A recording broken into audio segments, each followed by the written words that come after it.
200 pilot whales have died in a mass stranding on Tasmania's west coast. Indonesia के बीच पर फंसी 45 pilot व्हेलों की मौत। More than 100 whales stranded on a Sri Lankan beach have been guided to the sea in an overnight rescue operation. More than 400 whales beached themselves in Golden Bay on New Zealand's South Island. We've had a lot of requests from America, New Zealand और ऐसी घटनाएं देख चुके दूसरे इलाकों से request आई है। कई टीमें बायोलॉजी और फंसने के लिहाज से इसे समझना चाहती हैं ताकि इससे बचा जा सके। ऑस्ट्रेलिया का दक्षिणी राज्य तस्मानिया। 21 सितंबर 2022 की सुबह तस्मानिया के एक बीच पर 230 पायलट व्हेलें फंस गई।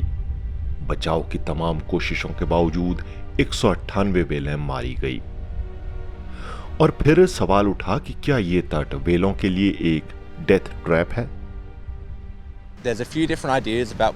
इसे लेकर कुछ आइडियाज हैं। एक बड़ा कारण इस इलाके का भूगोल हो सकता है। अगर आप इस स्पॉट को देखेंगे तो ठीक 2 साल पहले इसी जगह पर व्हेलों की यही प्रजाति फंसी थी।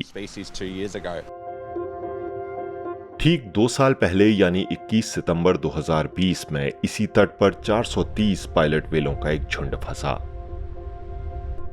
ऑस्ट्रेलिया में इतने बड़े पैमाने पर व्हेलों के बीच पर फंसने की ये सबसे बड़ी घटना थी। उनमें से सिर्फ 111 बचाई जा सकीं। कुछ वैज्ञानिकों का कहना है कि भूखी या घबराई व्हेलें तट के इतने करीब आ गई कि पानी उतरने के साथ लौट नहीं पाई। लेकिन इस बात के वैज्ञानिक सबूत नहीं हैं। इलाके का भूगोल बताता है कि तस्मानिया के इस तट के आसपास कुछ जगहों पर समंदर बहुत ही छिछला यानी कम गहरा है। लेकिन व्हेलों का इस तरह बीच पर फंसना ये सिर्फ ऑस्ट्रेलिया में ही नहीं हुआ है। बीते 2 साल में न्यूजीलैंड, फिलीपींस, अर्जेंटीना, श्रीलंका और यूरोप में भी व्हेलों की अलग अलग प्रजातियों के भटक कर फंसने के मामले सामने आ चुके हैं। नवंबर 2020 में श्रीलंका के पानादुरा बीच पर 119 शॉर्ट फिन व्हेलें और एक डॉल्फिन फंस गई। स्थानीय लोगों और नौसेना ने तुरंत हरकत में आते हुए 117 व्हेलों को बचा लिया। 2 व्हेलों और एक डॉल्फिन की मौत हो गई।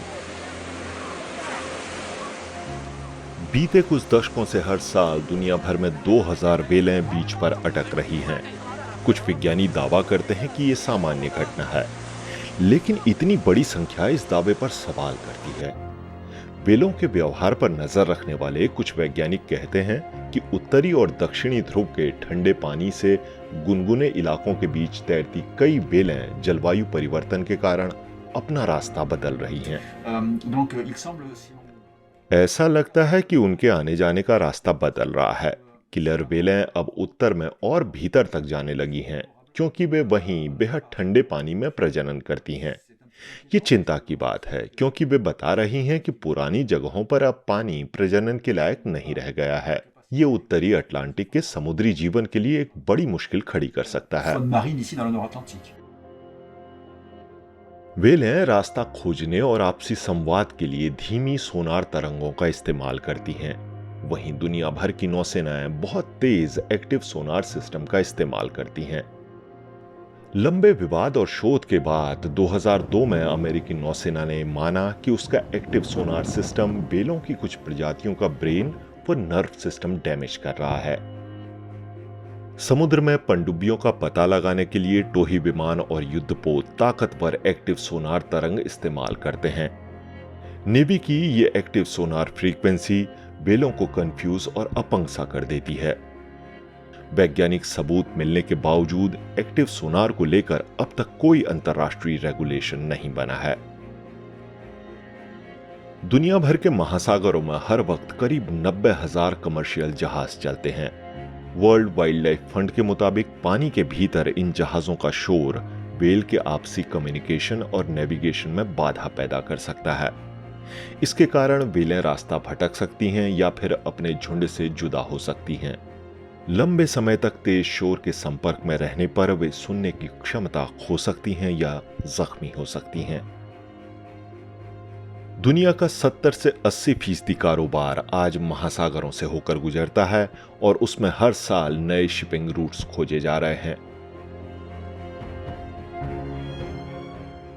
कभी कभार वेलों का तट पर अटकना कोई नई बात नहीं है, लेकिन ऐसे मामलों की बढ़ती संख्या समंदरों में कुछ बड़ी गड़बड़ की तरफ इशारा कर रही है। परिवार और अपने कुनबे में रहने वाले पृथ्वी के ये सबसे बड़े स्तनधारी जीव धरती के इकोसिस्टम में कार्बन डाइऑक्साइड को बायोमास यानी जैविक आकार देने में बेहद अहम भूमिका निभाते हैं। कुछ शोधों के मुताबिक ब्लू व्हेल हर दिन 16 टन तक खुराक ले सकती है। वहीं दूसरी व्हेलों को भी अपने वजन का 3 से 4% भोजन चाहिए।